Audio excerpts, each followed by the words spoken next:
Welcome to the 5 for 2 podcast with me, your host Adele, where we say no to careers where you're trading 5 days of misery for 2 days of fun. A place we discuss all things career, confidence, and money moves. I want to motivate, teach, and empower ambitious women to achieve more, earn more, feel more confident, and enjoy the work they do. It's all about believing you can have everything you want in your career and then going and getting it. So if you're ready, let's get into it.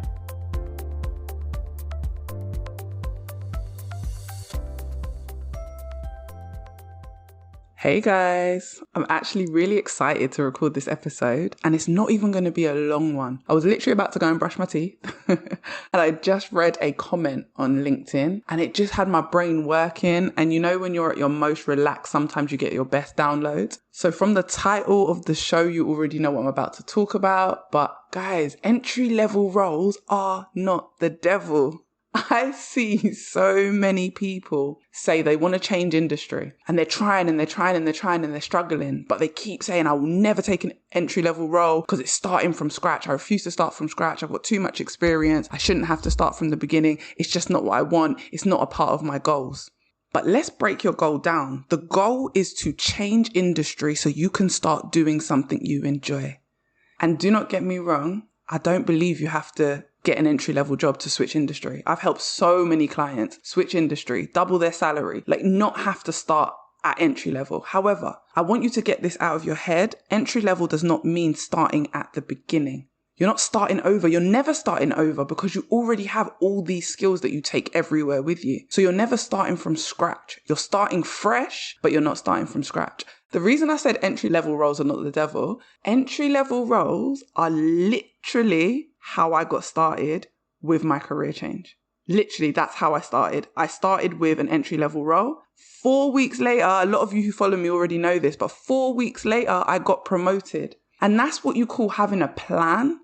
That's what you call having favour, because God was definitely on my side. But it's knowing how to work the role, how to work the job. Also, bonus when it comes to entry-level roles, you have less pressure to perform, so you can learn everything you need to learn in the role, so you can set yourself up for faster promotions and pay rises. And when you think of being a trainee, it gives you more room to figure out if the new industry is for you, what you do like, what you don't like, and set yourself on the right path so you don't end up in another job that you don't like, you don't end up in a crappy position, and you can figure out, was this the right move for yourself? And another note, my entry-level role was only paying me £5,000 less than the management role I had in another company. A lot of you are so attached to the job title, the money that you think you're getting. A lot of you know you're underpaid. So realistically, there are people with entry-level roles being paid close to or the same as what you're on in your company that's paying you crap. I've been there. Can you imagine? I was a manager and I left that industry to go and start entry level and I only took a 5k pay cut. 4 weeks later, I got a promotion and a pay rise. And I was basically on what I was on previously. And that year, I made more money in the new industry than I'd ever made in my previous role. I made more money in those first 12 months than I did in a year as a manager in another industry. This is what I want you guys to really think about. So when you think about entry-level roles, again, you do not have to take one. But if you do, if you're struggling, you cannot change industry, you hate what you do, I want you to let go of your old identity. That identity where you're attached to the job title because you feel good and it makes you feel good around people. When they say, what do you do? And you're like, I'm a manager or I'm a senior or I'm an exec. Let it go. I didn't mind telling people I'm a trainee. Yeah, I'm a trainee. I'm taking a trainee role. And if you don't want to tell people, you don't have to. You're switching career and that's that. Stop letting embarrassment keep you doing jobs that are literally sucking the life out of you. But here's the tips I want to give you. When you are going for interview, this is literally what I did. I asked if there was room for fast progression and what performance indicators they would need to see from me for me to be able to get that progression. When I got offered my job, by the way, I also got offered another job in the new industry that wasn't trainee level. It wasn't entry level. So I got offered 2 roles. One was trainee level and it was a 5k pay cut. And one was just regular level, normal role. And it would have actually been a £3,000 increase on the salary that I was on. But I asked the right questions at interview. The job I turned down, I felt like there were red flags. There were things there that I felt like they were going to have me working day and night. There were questions I asked and I didn't like the answers. So I said no to that role and took the trainee role. But I had asked, what will you need to see from me to get a promotion? And how quickly do people get promoted here? Sometimes at interview, you're so focused and so worried about getting the offer that you're not getting curious and asking the right questions that will help you to achieve your goals. Because it's all well and good saying taking an entry-level role or taking a trainee role is not a part of my goals. But if you can't even get into the new industry, you're never going to hit that goal that you've set for yourself. That goal of getting into something that you really love. That goal of finding your dream job, especially if you've been trying for months and months. Some people come to me and they've been trying for like almost a year, maybe more, to switch industry, and they just feel frustrated and stuck. A lot of people don't even wait that long. They just give up. And they're giving up because your pride is not allowing you to look into entry-level roles. What if the entry-level role is paying almost as much as you're on because your salary is that low? That's what I realized. I realized how underpaid I was when the trainee role was only 5K less than my manager job. It blew my mind. I was like, how is this even possible? How is it only 5K less? And like I said, I had asked what performance indicators, how quickly do people get promoted here? You can then ask for those things to be added to your contract and your agreement. You can say, I would be really interested in getting a pay review 3 months into this job. Is there any way we can add that into the contract or into my offer letter? Make sure it's got a time frame. You can say, okay, if these are the performance indicators, if I hit all these performance indicators in the next 3 to 6 months, will I be able to get a promotion? Can we add that into the contract? Interviews are a two-way street. Have the right conversations. Try your luck.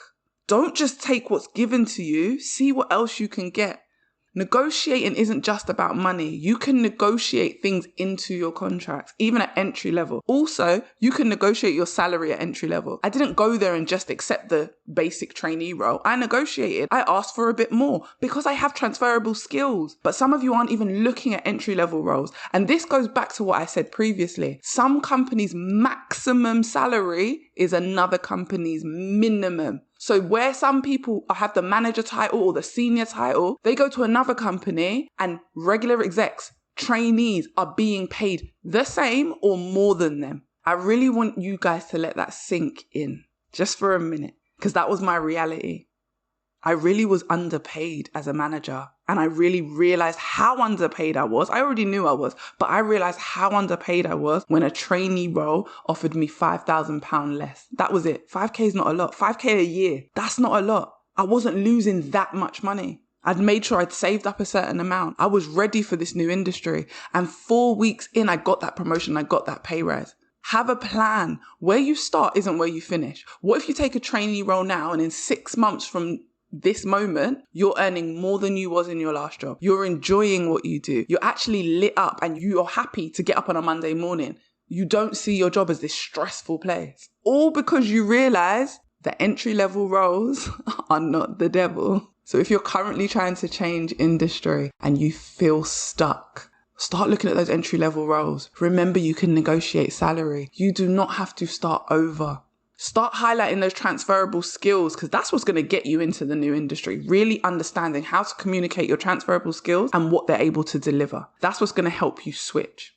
There are so many methods to change industry. I do not believe you have to start at entry level or trainee level because, again, I've helped so many people do it. And since my first change, I was able to shift into other things without having to take a pay cut. However, don't be scared to let go of what you have to get everything you want. Had I not taken that 5K pay cut, I would not have then, within 3 years, got 7 promotions, made more money than I'd ever seen in my life. I had toxic bosses. I had great bosses. I ended up in a role where I'm working part-time with full-time money. Company shares, like all types of things. I started a business, but I would never have got here had I not been willing to let go of my old identity. My identity that said you're a manager and you refuse to start over. Again, you're never starting over. You're just starting fresh. Anyway, I hope that helps someone, and I hope that anyone who's changing industry is a little bit more encouraged to take a look at entry and trainee level roles. and create a plan. Don't just stay there. Make sure you got a plan. Don't just take the entry level role. What's your plan? How long are you willing to stay in the entry level? And make sure you're asking those questions at interviews. I really enjoyed this short but sweet episode. If you are currently stuck trying to change industry and you have no clue, or you just need some support because you're not feeling yourself right now. You don't know how to communicate your transferable skills. You're not sure what you should be saying, where you should be going, the type of questions you should be asking. Reach out. I have an insane amount of video resources that you can access on my Instagram, but also my one-to-one program is literally built on creating your own lane. It's called Create Your Own Lane. Because I will help you get into the new industry, get the promotion, move through your career the way you want, and maybe in a way that you haven't yet thought of. Sometimes it's time to try something new, try something out of your comfort zone, try something you've never ever thought about, like that entry level role. Anyway, guys, it's been a great one. Enjoy the rest of your day and reach out if you need any help with your career. I hope this episode gave you exactly what you needed and motivated you to confidently take steps towards your next career move. If you enjoyed it, screenshot and share it on your socials, tag me on Instagram, and come join my community of amazing women working on leveling up their confidence and career. Thanks for listening, and see you next time.